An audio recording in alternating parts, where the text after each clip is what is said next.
Right now, the Chicago International Film Festival is underway, and filmmakers are vying for the Q Hugo Award as part of the festival's Outlook series. And joining us now is festival programmer Sophie Gordon. Sophie, welcome to Out Chicago. Thank you so much for having me. Oh my gosh, thank you so much. First of all, 60 years. I cannot believe that the Chicago International Film Festival's been going on for 60 years. How incredible is that? It's really remarkable, right? We're so excited to be celebrating such a monumental anniversary, and we've been doing all sorts of programming all year, but really culminated in the film festival, which started this past Wednesday and is going on right now. I know. Are you there? Did I pull you away from a screening or something? I feel bad if I did. Oh, it's all good. I am in between screenings. All right. And love to talk about these films, and so I'm so happy to be able to talk about some of these films in a program that's so dear to my heart. Yeah. Well, I've got a question for you. So how long has Outlook been a featured part of the festival? I'm sure there's been LGBTQ content throughout the year, but when has it been like, oh, here's the Q Hugo Award? When are we being like, you know, we are focusing on these stories? This is a really historic program in our festival. I don't have the exact number of years on me right now, but this is a film that is definitely over 20 years old, or a program that is over 20 years old and has been an integral part of this festival, as, you know, queer and LGBTQ storytelling is so important in cinema and so many other kinds of storytelling and art. So it's something that's always been very important to the festival, you know, starting films by filmmakers like Rainer Werner Fassbender, and coming up to now, we have so many different kinds of queer films that we're showcasing each year. It's really wonderful. Yeah, well, what sort of queer films do you have that you're screening this year? Right, I gotta make a list. I know. Start writing down notes. Yeah. We have a lot of really exciting things, and they're all really different from each other, which is so wonderful. Yesterday, we had a world premiere of a film called Thesis on a Domestication from Argentina. I'm mentioning it because we have one more screening of the film tonight, which I highly recommend checking out if you are able to get to the AMC New City this evening. This is a film that follows a trans actress from Argentina, a successful trans actress who has made a name for herself and also has carved out the space that she deserves in the world. And she demands the right to, as she starts kind of a more domestic part of her life, and she falls in love and gets married and starts a family. This is a story of demanding the right to a new kind of trans narrative that includes success and glamour, but also security and family and a lot of contradictions and unapologetic living of her life. Wow. It's a really remarkable film, and we have the film team here for their world premiere in Chicago, so I highly recommend checking this out if you're able to get down here this evening. I'm like trying to okay, now I'm clicking away trying to find tickets for that. Because, you know, I'm like, how wonderful to finally see oh, look, trans people are complicated and the complex individuals just like everybody else. And their stories are worthy of being told in many different perspectives as opposed to just like suffering and, you know, like. Exactly. This feels like a really unique and fresh voice coming from a trans creator. So the actress Camila Sosa Villada is also the co-writer, and she wrote a book of the same name, and this is an adaptation of that book. And so this is a process. This film culminated in, you know, a lot of collaboration between the writer and actress, other writers, and the director to create a really deeply empowered trans story from a trans writer and actress herself. Amazing. So how many submissions do you generally get? To the festival or to the Outlook program? Well, I guess I'm kind of curious about the Outlook program. Sure. So it kind of depends on the year. I mean, as the person who kind of oversees this program and primarily puts it together, it kind of depends on the year how many queer films that we're seeing out in the world. We seek them out. Yeah. They're not only submitted to us, but they're ones that we search for, and we try and curate a program that tells all kinds of diverse stories of queer and trans people. And so this is let's see, this year we maybe watched maybe a little bit less than 100 feature films. That's awesome.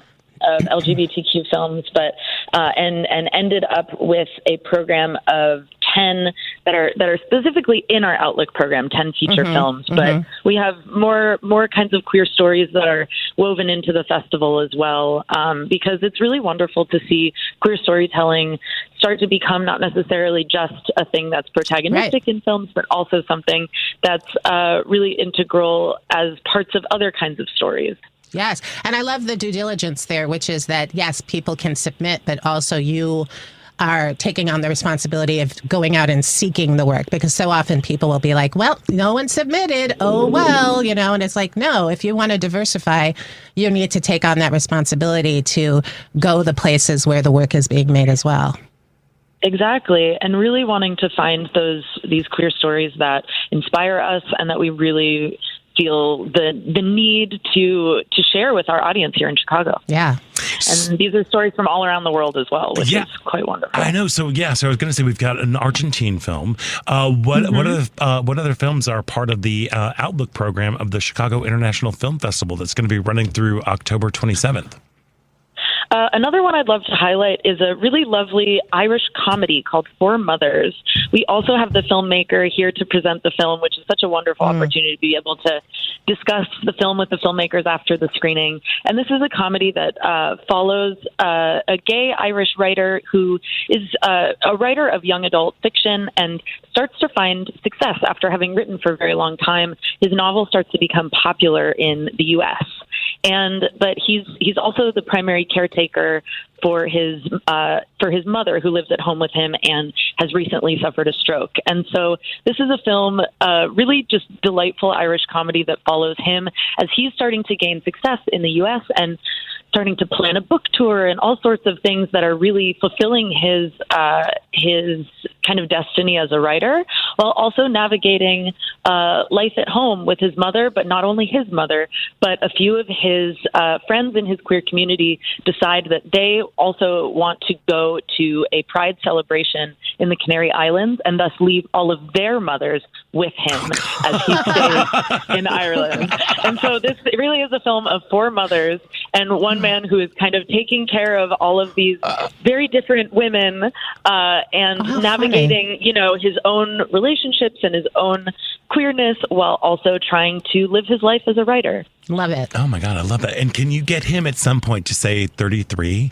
Because tartitray. I love tartitray when the Irish say 33. I don't know why. I'm a weirdo. Suggestion. I'm a weird person. He'll be like, stop it.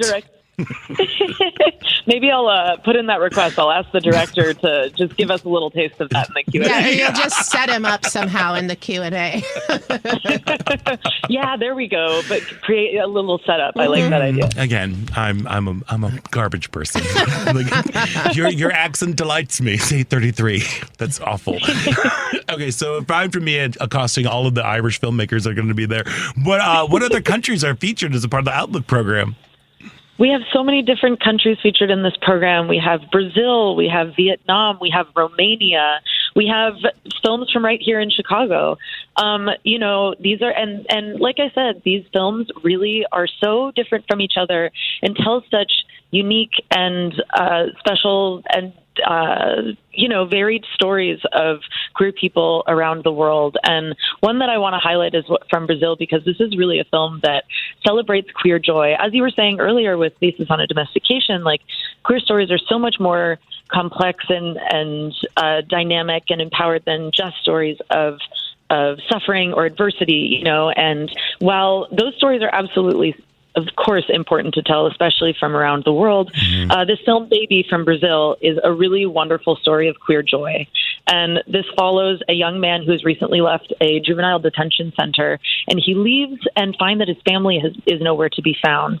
And he strikes up a friendship and a relationship with an older man who takes him under his wing and kind of into his queer family and begins to teach him new ways of surviving on the streets of Sao Paulo. And so this is a film that has a really empowered and kind of celebratory view of of sex work and finding empowerment in that, and also a really beautiful central relationship between these two men who have a very complicated dynamic of, they are lovers, but there's also a little bit of kind of mentor-mentee, kind of a boss-employee aspect at some points, but also, interestingly, somewhat of kind of like a father and son. And so this is a really complex relationship that is explored really beautifully in this film, and also focuses on queer community in Sao Paulo. And so I highly recommend this film. It really is a film of queer joy, which is such a delight to be able to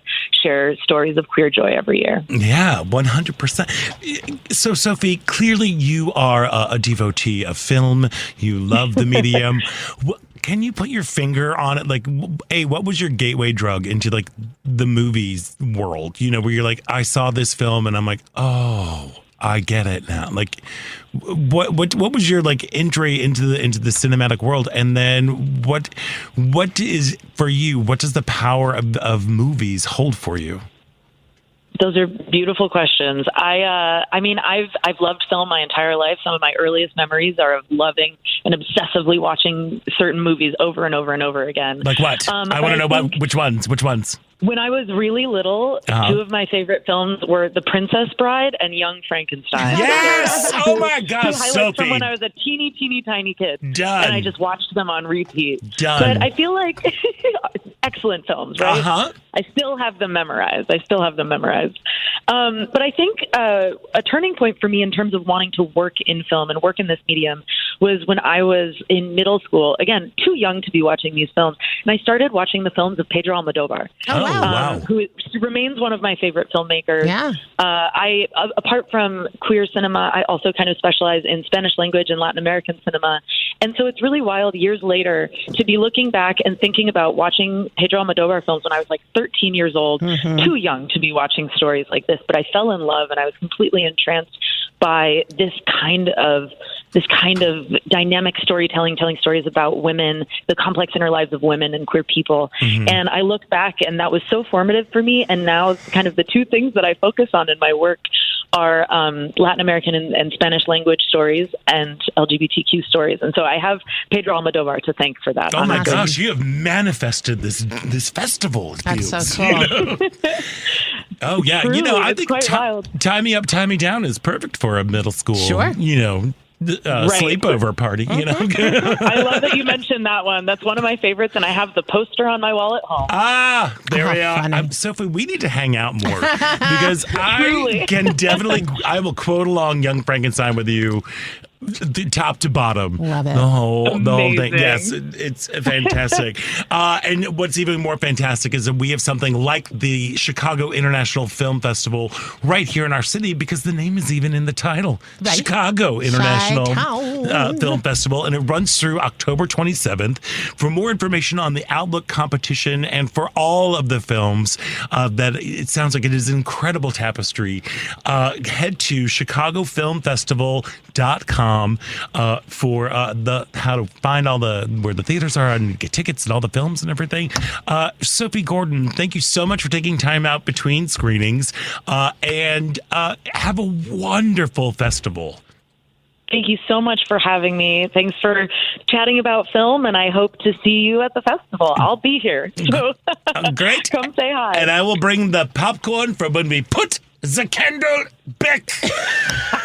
There we are. All right, Sophie. Excellent. Sophie Gordon, festival programmer for Chicago International Film Festival.